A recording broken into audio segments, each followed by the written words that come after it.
Recording studio Gujarat.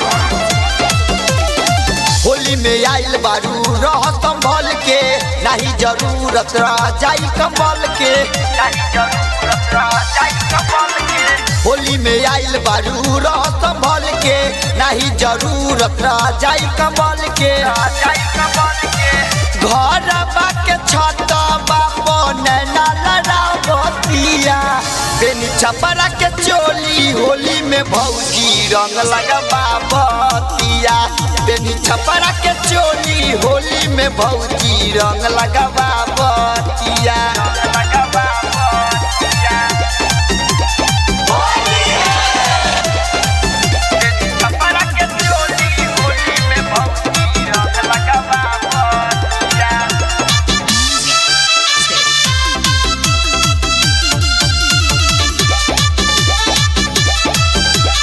Recording studio Gujarat.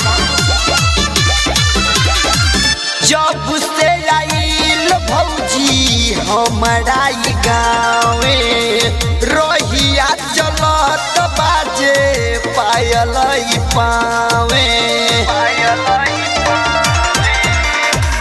Tight जोबन लेके घूमेले बजरिया, लइका त छोड़ी बूढ़ा डाले ले नजरिया।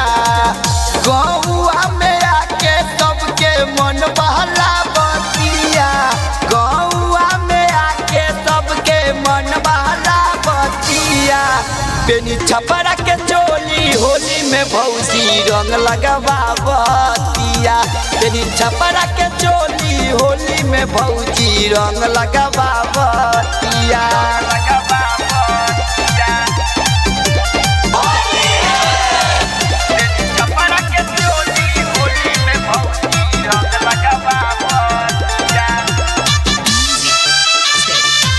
Recording studio Gujarat.